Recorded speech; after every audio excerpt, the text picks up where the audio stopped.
topic for our webinar this month for March is Conversation with Developmental Services Staff. We had a webinar in November where we had people who were working in developmental services share their experience during the pandemic and some of their challenges and opportunities and growths. And so we wanted to make sure we provided an opportunity to amplify those voices again.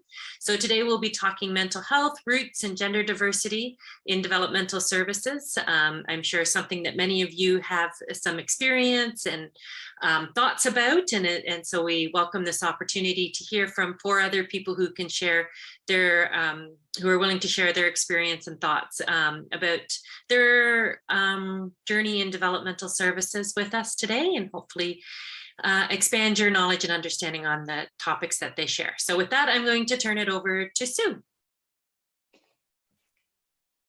Thanks, Holly. And as Holly said, we do have an amazing set of panelists today, and we want to really value the hour that we have together. So I think we'll get right into it. I'm going to share a little bit of a PowerPoint to keep us on track. I'll bring that up in just 1 minute. But just to let you know who we have on track with us, we have, if you can just wave, feel free to unmute yourself and say a little bit of a hello. We have Shillene, who is coming with us, Shillene Dale from Community Living Six Nations as one of our panelists. Shillene is waving there. So great to have Shillene.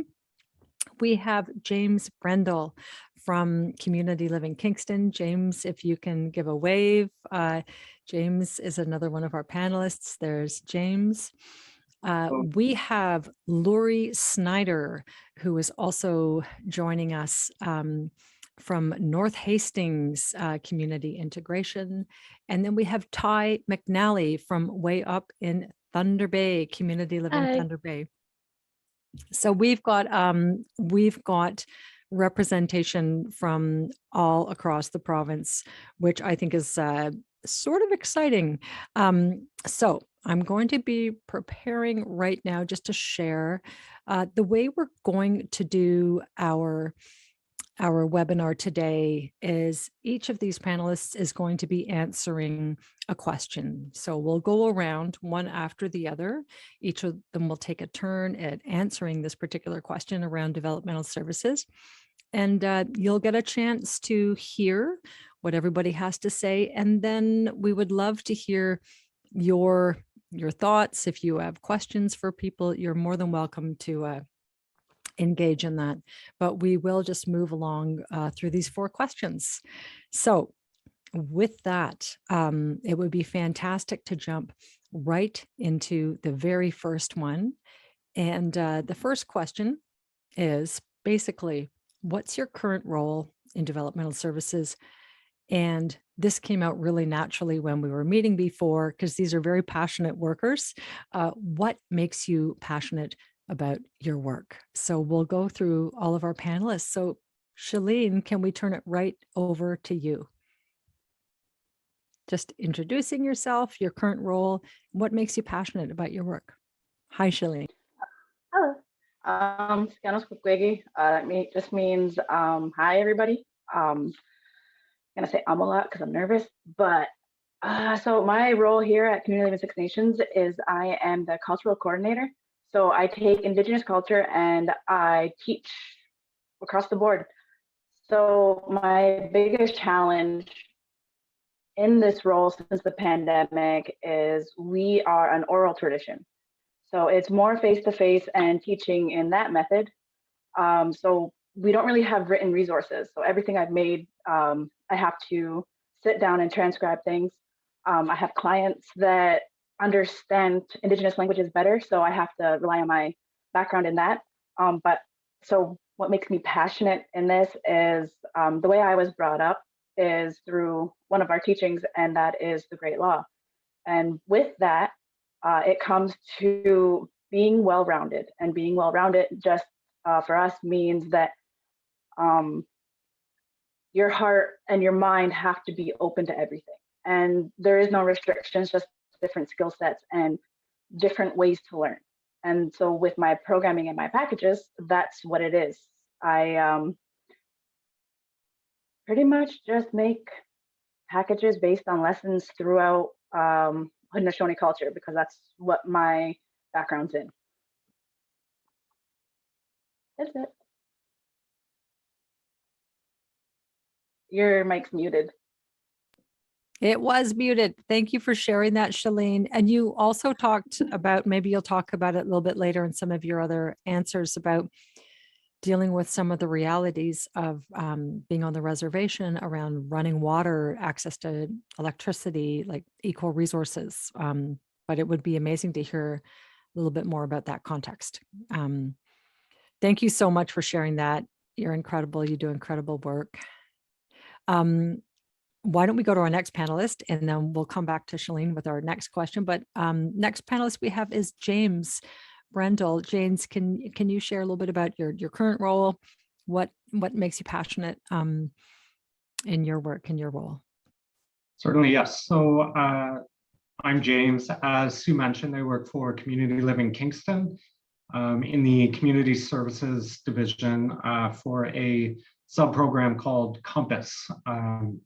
And literally what we do is assist our person served with navigating their way through the community. So we support predominantly transitional age youth who have sort of aged out of systems with developmental disabilities, mental health issues, and often addictions issues, with every challenge that they may face. So whether it's life skills training, coping with those challenges, we're there to advocate for them. Advocacy is an integral component of what we do, and that's sort of one of the things that I'm most passionate about. Every day is different, and the challenges are real. One day, we'll go from assisting with personal hygiene to pregnancy, or from transit passes to total and utter tragedy. It changes every day. I go into work not knowing what to expect, and leaving work usually pretty fulfilled. As challenging as it can be, it's just as rewarding.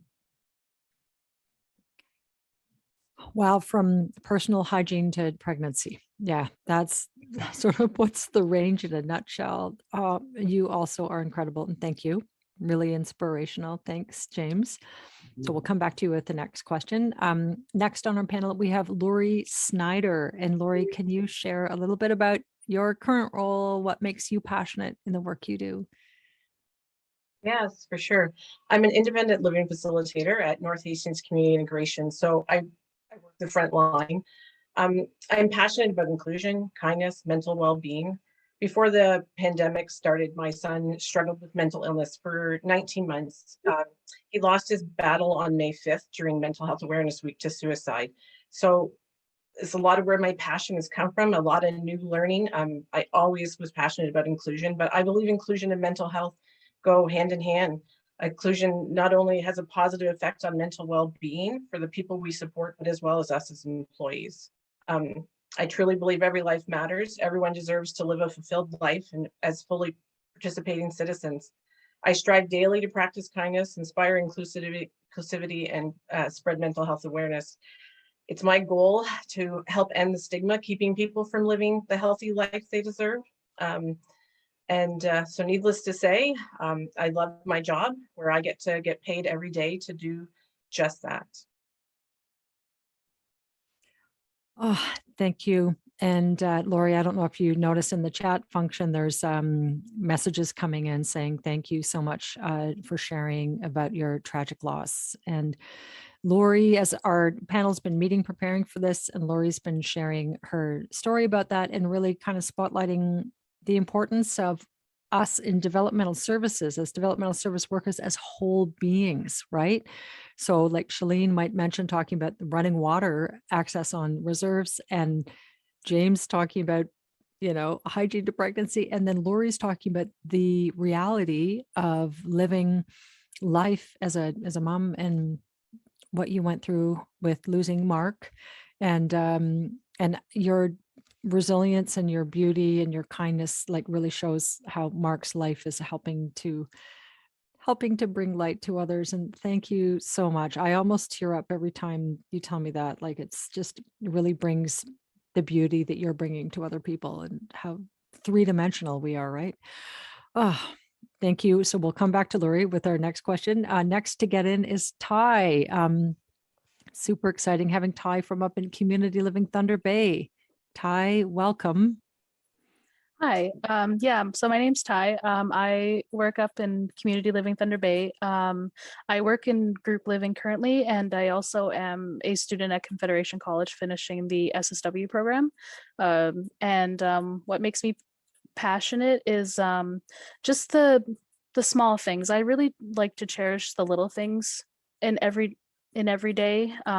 Like when I come into work and the person is just so excited to see me and they're like kind of screaming and they're excited and they want to give you a hug, or just being able to be there with them in their day-to-day lives and make them smile or help them reach a goal that people have said like, oh, they'd never do that, but then you're there and you help them achieve that goal. So being able to be there for people and help them reach those accomplishments and help them feel included, because that's something that I'm very passionate about, is making sure that everyone feels included and that everyone feels that they are important.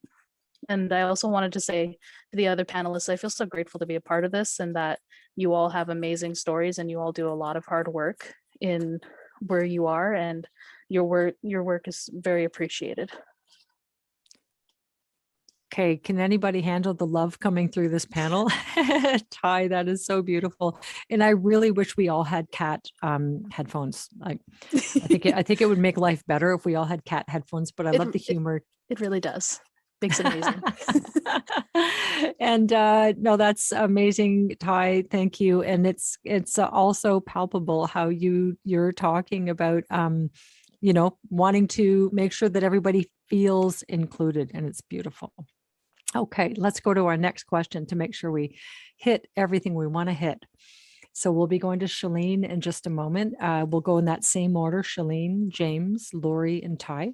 So the next question is, you have the ear of Minister Marilee Fullerton, head of Ministry of Children, Community Social Services.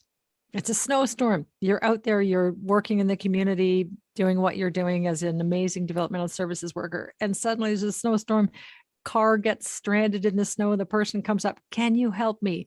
It happens to be Marilee Fullerton. You've got a couple hours to hang out with her, dealing with the snow.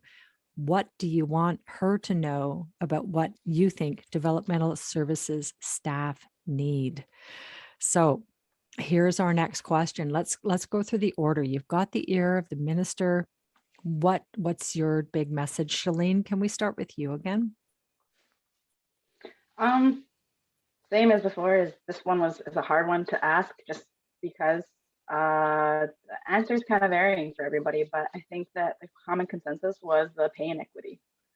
For what we do, what we get paid, it's kind of it makes it hard sometimes because you are doing a lot and you never want to let them down, but certain things do come into play with that pay inequity. Yeah, the pay came through loud and clear in all of our discussions. So amazing, Shillene. Thank you. So Minister, we hope you heard Shillene speaking from Community Living Six Nations. Pay equity. People need to be paid more. Yeah. Thank you. Okay, let's go to the next one. James, you are there in a snowstorm with the minister. What do you want her to know? Well, first I would piggyback Shillene and reiterate pay. I think it's important that message is heard loud and clear, and that'll segue into what I think is important, is being heard. So having sort of an alignment of perspectives between the higher ups and those working the front lines. As frontline workers, we make very few big picture decisions, but we always pick up the pieces that may be left behind if there's repercussions to those decisions. Our perspective is important, our voice is essential, and our insight is acute. And I think it's very important that the perspectives of the people that are dealing with those decisions head on, that come to work day in and out, you know, supporting individuals regardless of the challenges they face. I think their perspective is integral to providing the best supports we can, and all the more important that that's aligned with, you know, those that are dropping those decisions down. Very powerfully and succinctly put. And James' comments coming in the chat function saying exactly well put, like try walking a day in my shoes. And the word James used in our previous discussions was alignment, right?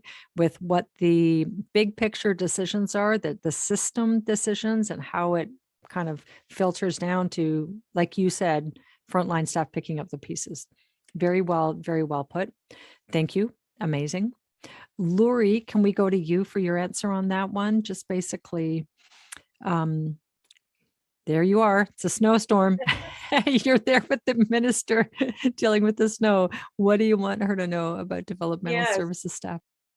So I had a couple things, and one of them actually James touched on. So I'll leave that because, you know, I've sent off many emails and never got replies. So that feeling heard is important. But I think I would really want to discuss the importance of mental health first aid training. I would like to see it mandatory where first aid and CPR is. I can personally say I use my mental health training 10 times more than my first aid and CPR, and you know that is currently mandatory. In a world where there's long wait times for services and not enough funding for mental health right now, having people trained with those tools to recognize and support mental health would be a great start. Mental health training is important for our own self-care, our work, our personal lives, our home lives, and you know, and especially for the people we support who, you know, many of them often have a dual diagnosis or have lived with unimaginable traumas. So I think taking this training would also help remove the stigma. You know, the stigma is a huge barrier to people getting the help they deserve, and you know, keeps people from living their best life.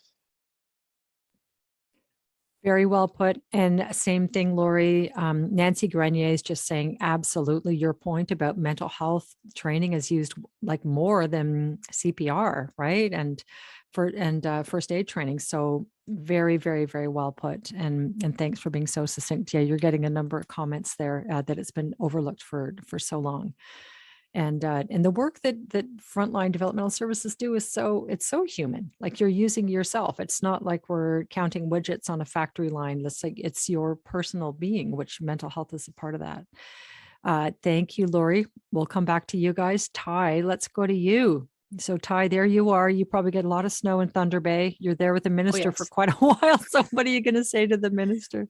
Well, I do want to say I definitely full-heartedly agree with all of the other points that the fellow panelists made, especially since at the end of the day, we're the ones who are with the individuals through their best times and through their worst. And especially with, I feel that the other panelists could agree that we want to put everything we can.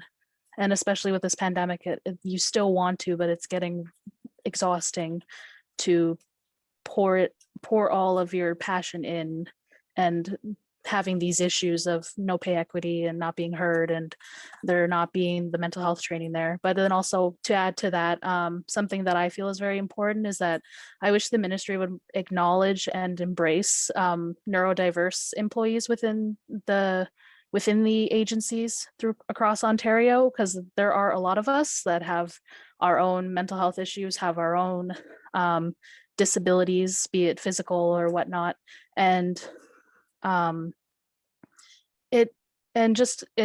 do as well myself. I have ADHD, and I have a learning disability and a few other things that I deal with on a day-to-day basis. I'm not an expert on being like dealing with like understanding all that, because I'm still on my learning journey and I'm still in college. But in terms of experience, I feel like it gives me a different perspective being neurodiverse as well, and working with clients within the agency. And yeah, I just wish that that was more acknowledged, because sometimes I feel like it can go dismissed because of the fact that I am much better at masking, or if people don't know what masking is, it just means like pretending to be neurotypical, or like pretending that you're fine when you struggle with a lot. So I can mask really well. But that doesn't mean that I don't deal with these things. And yeah, I wish it was just more acknowledged and embraced. So beautifully put, and thank you. And also thank you so much for sharing, because I think the more we can share that, no, not everybody is neurotypical, that there's all kinds of neurodivergent people in our workforce, and how important it is to acknowledge that. And, you know, we talk a lot about having lived experience, like really valuing those voices, and how important that is in our workforce too, right? And Ross Palmer, by the way, was just saying that he's placed mental health training as a top priority. This is fantastic. We may have some time to get to a discussion. You guys are really igniting a fabulous discussion. And Lisa is also sharing there. Just thank you so much for sharing. So important to talk about the value of the different voices bring to this work. Very powerful. All of you, what an amazing, rich panel of wisdom here. So we'll go to the next question, which is, okay, and Shillene, we'll start again. We'll do that same order: Shillene, James, Louri, and Ty. And we'll do that, this question now. So you've been asked to plan a new course for developmental services staff. Now, Holly Duff can talk about this. Holly Duff is very involved in education in the sector, but so you're asked to plan a new course. What is the one topic that you want to see get more attention in the sector? Can we start with you, Shillene? Okay. So my big thing is, this is why I rearranged how I answered my question. This one would be cultural sensitivity training, because a lot of people, they don't understand the circumstances, or they don't realize that even being in Southern Ontario, we don't have access to clean drinking water. Like we do, but it's like 40-minute drive to go get bottled water. And my clients face this. And in order for them to just have food security or different things, there's programs that are out there that help us. But when someone comes into these roles in, we're not even a secluded community, but it gets way worse everywhere else. They use antiquated terms to describe our situation. And it's not fair, because there is so many different versions, or it's a scale of who has hydro, who has a wood stove, who has a vehicle to go get these things. And the accessibility isn't always there.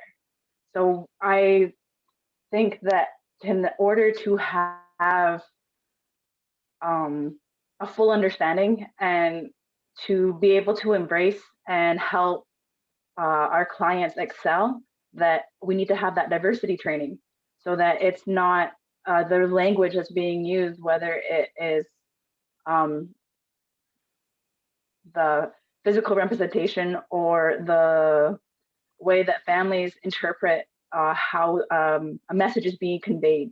It really needs to be brought to the forefront for a lot of workers that don't understand or have never experienced it. It's not that they don't understand it, they've never experienced it, because you have to experience what it is to be down here and to be in this community to understand like the difficulties that we face day to day. Beautifully put, Shillene. And you know, you mentioned the diversity training, and I think people would acknowledge, even sitting here listening to you right now, like we're in this Zoom space, but even listening to you is maybe more powerful than filling out some online diversity training module, right? Click all the boxes. You sharing those lived experience stories of you being on the reserve, and people who don't have drinking water, people who don't have, you know, hydro. So thank you, Shillene. So duly noted. It's really important to have cultural sensitivity training, to have cultural diversity training, and I'm going to add, Shillene, to hear from voices not like doing some module, but hearing from people like you who are in the front lines, who are living this and doing this. Very powerful. Thank you. And James, can we go to you next on your answer? So what topic do you want to see given more attention? If there was a course that you could contribute to having in curriculum for developmental services staff? Yeah, definitely. So about a year or so ago, I was fortunate to participate in a training seminar entitled Just Enough Support. And basically what that entails is not over supporting, obviously, it's sort of in the name. But I think these days in particular, especially as our services, change with the pandemic, increased protocols and restrictions mean an increased workload.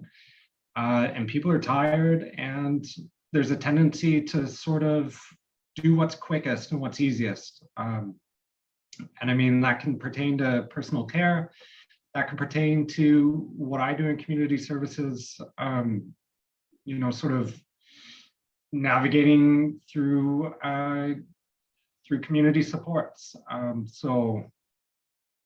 An example comes to mind from a personal care perspective. An individual who has been struggling with tying their shoes for years and years.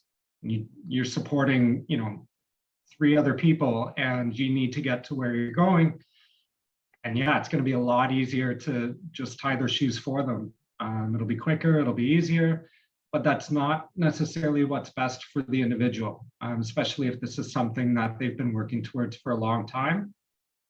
And it really sort of coincides with the core values of the agencies we work for in terms of independence, autonomy, dignity. I think it's very important that we maintain emphasis on doing what we can to foster those things. Yeah, and just to sort of bring it full circle to what I do in community services, I'm thinking, helping an individual maybe make a doctor's appointment. Again, it's something that I'm capable of doing, certainly. But in the grand scheme of things, it's something that isn't sustainable. It's something that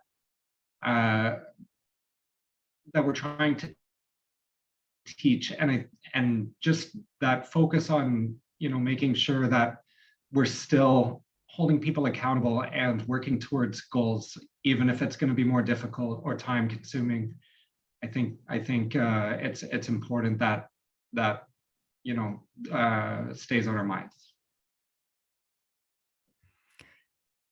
That image of the tying the shoes, that's a perfect analogy, right? Just taking the time, bringing dignity and independence, autonomy. Thank you. The core values. This is really beautiful. And Louri, can we go to you next? What topic do you think needs more time in the sector? I mean, with no surprise, it's going to have something to do with mental health, right? But no, but I want to help develop a course around adding in kindness and inclusivity and empathy, resilience, all those things that lead to a positive mental health and well-being. Add in a section where, dangers of the language and unknowingly adding to the stigma. I just truly believe it should be a priority for every organization to give people the support and tools and resources they need to look after their own mental health and well-being, as well as the ability to recognize signs and symptoms among colleagues to support and care for, the many vulnerable people that we do. I know personally, my agency has offered mental health in the workplace training, as well as mental health and first aid training. Right, and lots of incentives put in place, including our ED's weekly informative updates with meditation classes we can join, just all kinds of things. But I see great change since these things have been put into place. It's a wonderful feeling to have staff to stop and talk to you about their mental health. I love that we've opened up the conversation and continue to talk about it. I, as an employee, can and have checked in with my manager and can feel safe to do so, and that's a great feeling.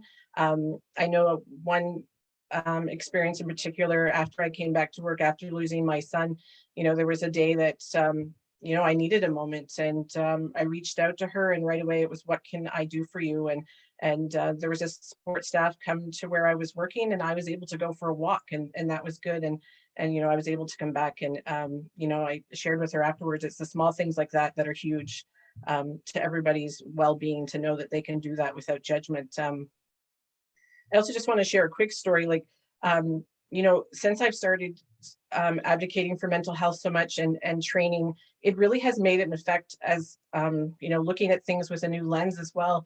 One story in particular, a man I support, every Christmas, we just come to expect this, oh goodness, we would see depression, we would see some behaviors, we would see all kinds of things happening. And so we just got to deal with and expect, that's Christmas for him. So that's 12, 13 years, we're talking, like a long time. And it was in 2020, we thought, okay, like let's look better into this. Let's use the tools that we know we've been taught and we have. And, it had a lot to do with his mom, missing his mom, as well as he had an amazing friend, the fire chief in our community, where he was a volunteer firefighter, and he had the loss of him as well. So that year we, talked to him and looked at a lot of things. And it turns out he and his mom at Christmas volunteered at the church, and they made things to donate, and they baked goodies for people, and they decorated the house from top to bottom, and they drove to see lights, and they listened to Christmas music together. So, we did all those things and more the last 2 years, and Christmas has been amazing for him. So it's just that looking, like, the training was amazing, stuff I, learned amazing, and looking at things instead of just accepting that that's what it is, and not understanding what mental health really is and what it can do to us in, in times like the holidays. So, now he gets to celebrate these holidays and celebrate and cherish those memories of those people that he loved and enjoyed those times with. Amazing story too. And this whole panel is just really emphasizing for me how three-dimensional the whole person as a developmental services worker is, right? Like, we've got all these layers to us, and for us to perform well as developmental services, I've got to look at the whole layer. So can we go to Ty? So you get to choose the topic. What do you think? What does the sector need to focus on more? What would be a great topic for a new developmental services course? So I, of course, agree with Louri's point on mental health classes. That was actually something that kind of was my deciding factor, because I could have went to the DSW program or SSW, and I noticed that there wasn't really any mental health classes. And I found that surprising, considering the recent emerging needs for mental health training. And then also, to tag on to Shillene's point of diversity, I do think there should be at least some classes, and maybe not a full course, but at least some classes on understanding diversity related to the LGBTQ community and the people we support, because statistically there are a higher rate of LGBTQ folks in the neurodiverse community, specifically with autistic folks. There is a lot of autistic folks who are gender diverse and identify other than cisgender or heterosexual, and learning how to navigate that with them, and especially when it comes to gender, if they identify other than their gender at birth, like how to work with that, how to support them, help them feel validated, because on attaching taking it to the point with mental health, when using a trans or non-binary person's preferred pronouns, the name that they want to be called by, that is promoting better mental health rather than misgendering them, dead naming them. That really leaves a terrible impact on their mental health. So I think that understanding like where neurodivergent people are within the LGBTQ community, what they want, and what is important for them in that aspect, I think is really important.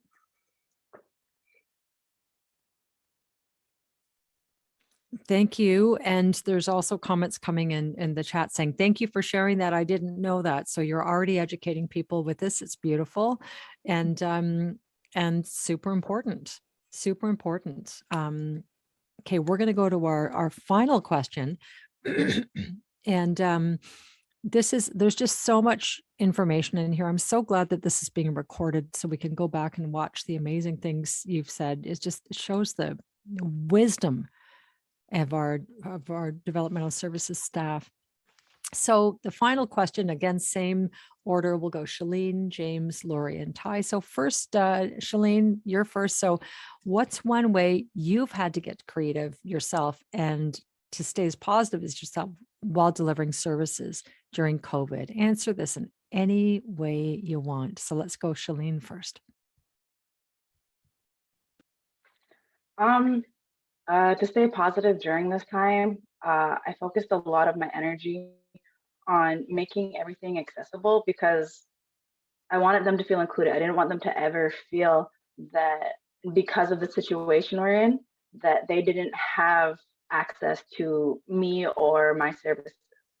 So you have to understand that it's a wide spectrum as to what I'm capable of and what the programming is capable of here. And with that, I really look forward to hearing about their daily lives or sitting down and talking to them about any struggles that they may be going through at the time, whether it's mental or physical or just accessibility to a lot of things. And just hearing their stories, their face light up, them talking about the packages that I deliver weekly.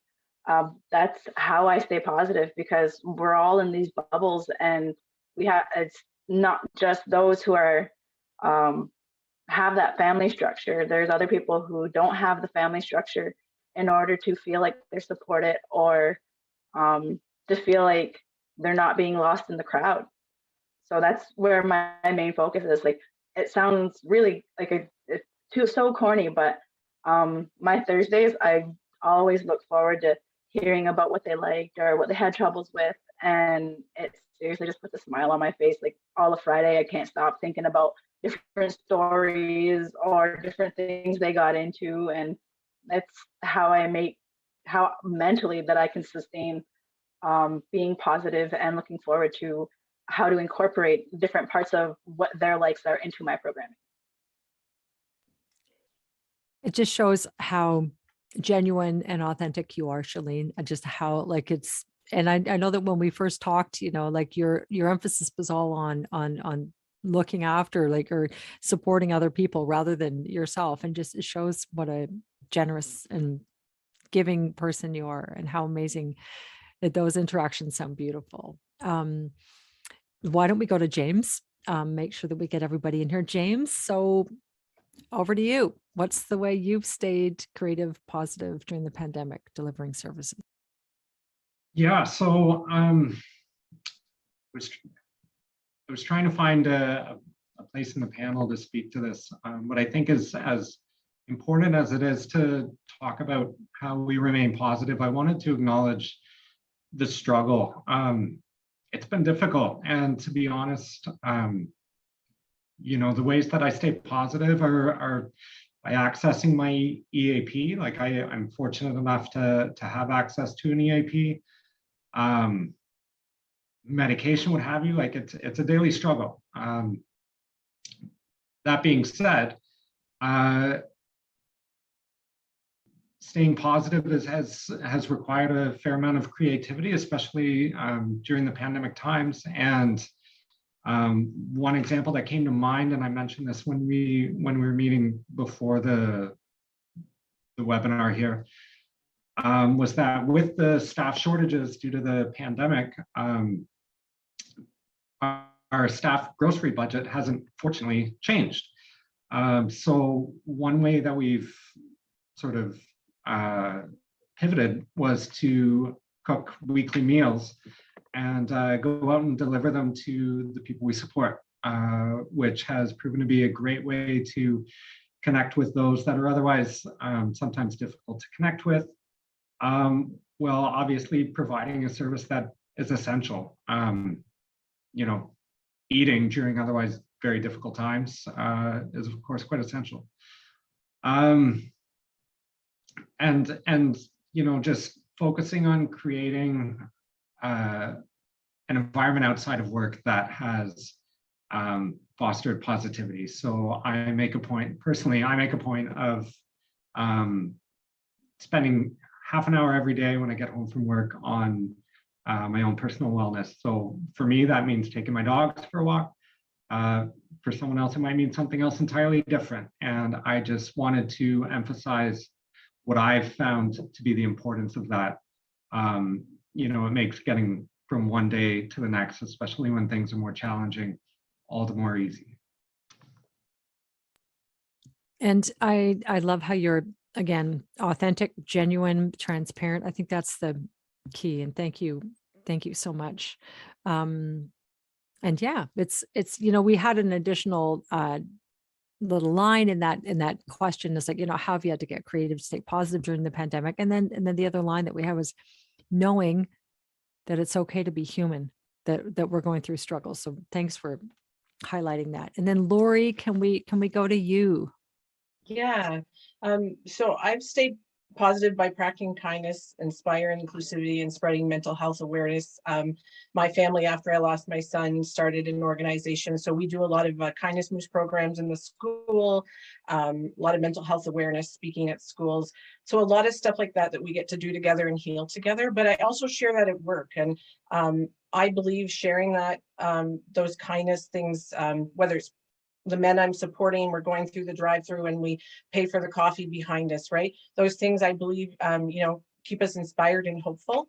I believe it's okay not to be okay. So I'm empathetic to myself and others and allow those not okay days because, you know, they're there. I believe in the most trying times, there's a bright side.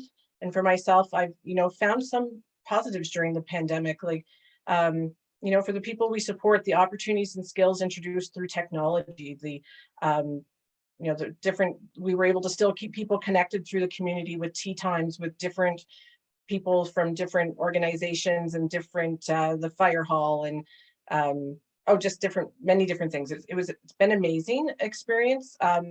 For one gentleman I support, we drove to Ottawa and Kingston, right? We had large travel times, so 6-hour days, 5-hour days, because he could never do video conference. He could never understand. He was not successful at talking through those TVs and such. So now it's amazing to see him sit and ask questions and talk. And, you know, we look forward to not having to do those big, long drives in a day because he can now successfully talk through those systems. So just really holding on to the positive things, I think is, and then, you know, knowing that it's okay not to be okay on those times that it's just not, and, you know, doing something for yourself and taking care of yourself to help with that. That's so beautiful. And you did talk in our last conversation about, you know, sometimes like these really deep conversations will happen sort of in the hallway. You know, since your son Mark died, that just having those really, really deeply emotional conversations where somebody else feels comfortable, like a peer feels comfortable to talk to you about what's going on with them emotionally. So that's very, very rich, like the peer-to-peer support. Oh, thank you so much, Louri. And Ty, can we go to you? What do you want to pipe in with on this? So I think the main thing for me throughout this pandemic that has kept me more positive is humor, if you haven't noticed. And something that I always keep in mind, like as I'm working as a professional, I think about this, something that my professor said in my first year at the college. He said, I take my job seriously, but I don't take myself seriously. And that's something I strongly relate to, is that I am very much passionate about my work and I want to give my 110% to all the people that I work with. But in terms of taking myself seriously, I truly do not. And I like to have fun and find different ways to make the people that I support laugh. And I find that like laughter really truly is the best medicine at times. So like say on Halloween, I'm not normally like a huge, like, I don't normally, especially with the pandemic, like holidays have been kind of like not really that fun, and you don't really feel like I haven't really felt like I've been in the spirit the last couple of years because of COVID. But with Halloween this year, I made sure I dressed up as a pirate because there's this this thing that on TikTok that was really popular where people were remaking sea shanties and like old sailor music, and I was obsessed with it. So I dressed up as a pirate and I was playing them all day at the house, and the ladies were just all laughing and they found me absolutely hilarious. So stuff like that, just to keep the laughter going. And but also it can be a double-edged sword, because sometimes you focus too much on that and then you're not addressing the things that are upsetting you. So I've also had to learn to allow myself to be like, yeah, this sucks right now. Like, I'm really depressed, or I feel really sad, and just allowing myself to also feel that as well has really helped. And also having a team that I work with that is very understanding of mental health, and we're all pretty open with each other about kind of where we're at mentally on the team. And so if I can say, like, you know, like I really can't do it today, like I really need to take a day, like people will cover you, or if someone says that, then I will cover them. So it's been also really great to have a supportive team as well where I am currently. It's amazing. And Ty, I think you know this, on our Talking Wellness podcast, we actually have an episode with your executive director, Lisa Foster, Yes. and also the head of your union. So it just sounds like such a, the conversations are happening from top to bottom in your organization. Yes. And yeah, we're very sorry. I feel very lucky that like we can all like you said, like it comes around, like, yeah, that we can all have a conversation about this. It's not just up top saying what to do to the bottom. It's very two-sided. It's and very nice. you were saying this in one of our previous conversations, how Lisa, your executive director, will turn to you and say, Ty, what do you think about this? And Yeah. you know, like you are valued, you are heard, which I think is so important. Thank you so much, every panelist. And there was lots and lots of comments coming through. Robin was just sharing, my saying is, if you don't act crazy, you will go crazy. So I think, Holly, with that, those are our 4 questions. And we have a few moments left. We have just over 10 minutes left. I think it would be really interesting to welcome, because a number of people had comments that came in through the chat function. Does anybody want to raise a hand? Does anybody have questions or comments that they want to pipe in on now? We've got this amazing and brilliant panel. And I think that this is just a reminder. Again, like I love this term in the developmental staff mindfulness group, we always talk about doing a U-turn rather than focusing on the problems out in front of us. Like we have to focus on that and deal with it, but doing a U-turn and seeing what's happening inside of me. And you 4 have really just shared the importance of being honest, transparent, vulnerable, and whole, right, as a person. Holly, can you see if does anybody have questions or comments? I can't quite see if we do have those. Or yeah, so we can encourage people to write their chat, like their questions in the chat, or they can raise their hand. We won't put you on camera, so you can speak and we won't spotlight you if you're worried about that. So you can raise your hand and we can unmute you, and you can unmute yourself and speak your question or share your comments with the panelists, or you can just type it in the chat and we will read it out. A couple of comments from the chat about and great appreciation, and I share this for our panelists being very authentic and vulnerable and honest in what they shared. And for many of us, I don't know about everyone else, it's wonderful to feel like we're coming out of the pandemic and there's great things ahead, but February felt really long and dark. And it's really nice to hear your thoughts, your honest thoughts about what is challenging, and then also what is helping. And so what is helping and what is hurting. And so I appreciate that. I noticed Jennifer has her hand up. So Jennifer, if you want to unmute yourself and share your comment, that would be awesome. And then after that, I see Isabella had a question in there too, Holly. So after Jennifer. This is both a comment and a question, I guess.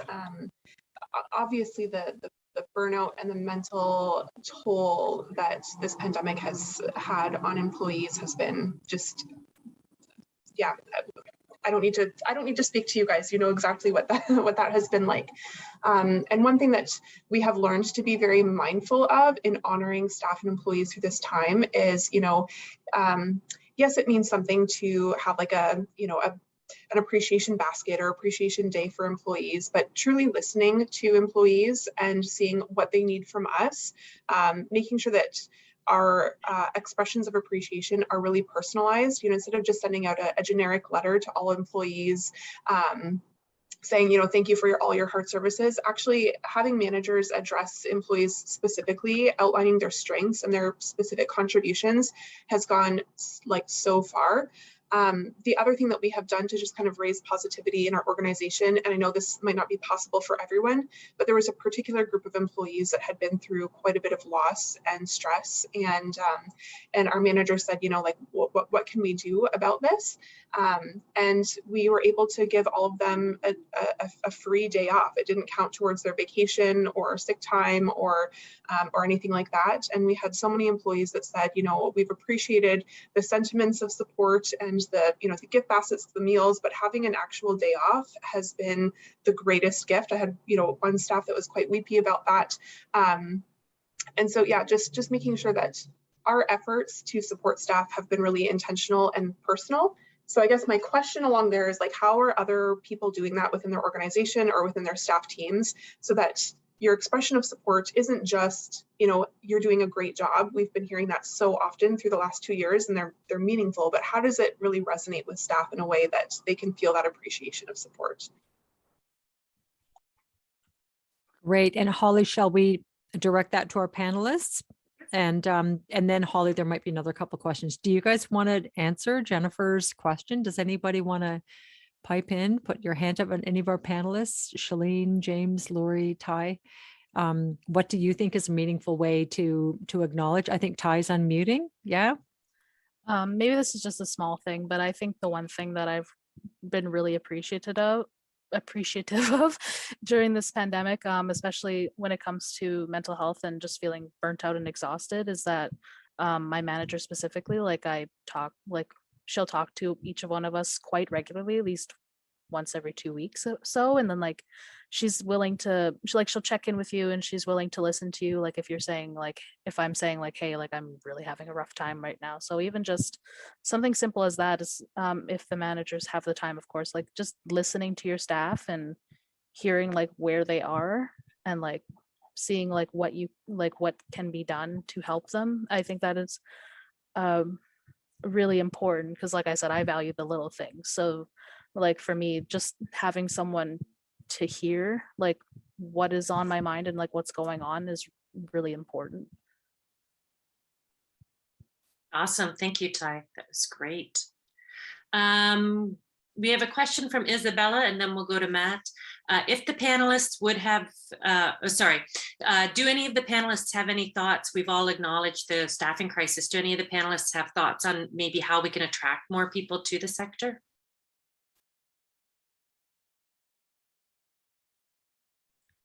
It's a big question, so just if any one of you have any thoughts about it. I'm just gonna, James and Shillene. This actually came up. Everybody on the panel said pay, but James, do you want to, or Shillene, or any of you guys want to? How do we? Yeah, I think James is going to jump in. Go ahead, James. Sure. Yeah, I think you're absolutely right, Sue. I think what stands out more than anything, it's glaring actually, is pay equity. Beyond that, I'd probably speak for most. Anyone in this field does it because they love it. If they didn't, they wouldn't. And as far as attracting people to the field, I think certainly within our organization, a lot of the discrepancy is between part and full-time labor. And if there was some possible way to offer more full-time availability versus, part-time availability, I think that would be a huge draw. I know a lot of individuals that are part-time find it incredibly stressful, especially during the pandemic. The consensus seems to be that, when you want to work, you can't, and when you need the time off, it's just not there.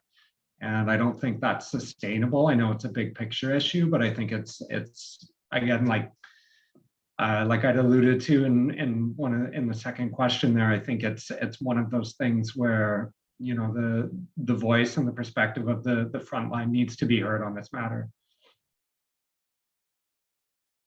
Thank you, James. Very well said. And then I think last but not least, we will go to Matt. What is your question, Matt? Hi, my name is Matt. My pronouns are they, them. So basically, I just wanted to discuss mental health in regards to people from the LGBTQ plus community, and how there is just still a challenge for both the staff we work with as well as the people we support to understand gender identity, gender expression, and pronouns, which seems to still be a constant day-to-day battle. I know for myself that does have a huge effect on my own mental health, when I'm constantly having to, educate and explain things to people, and some people are not understanding or being respectful, and also still the constant judgment and discrimination, unfortunately, that I still face on a day-to-day basis working in this field. So my question is more regarding resources and tools and strategies, and if anyone can share anything in regards to that area of what we can do to help educate people and get people to be a bit more understanding, so that we can kind of move more forward and more work, collaboratively together in the workforce. So Matt, I don't know, and again, I'm sure the panelists have much better and our other ideas, and this is a wonderful community full of lots of ideas. We do touch on this in one of the courses that I teach, and we use information from our Compass. It's a Griffin Center video. They have they did, I don't know if it still exists. Hopefully it still does. It was a wonderful group of LGBTQ self-advocates, and they put together a wonderful video called Our Compass that had that we show our students, and it introduces, and again, it's introductory level, but it introduces some of those great perspectives from people with lived experience. So that's one resource that we use in our program that is very helpful. I don't know if other people have other resources. And Matt, if you email me, I'm happy to share. I think I have a link to that video, so I'm happy to share that with you.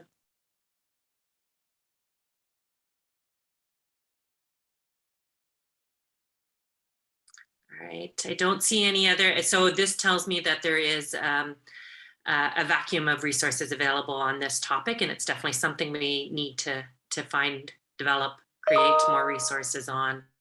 I'm just sharing in the chat function a research paper that was done on that work. So I just shared that from, you can take a look at that on the Journal of Developmental Disabilities.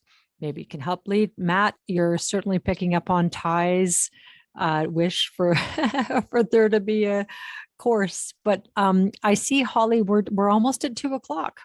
Yeah, so Sue, if you remind me, I will try and find the link for that video, and maybe we can include it in our Community of Practice newsletter next week.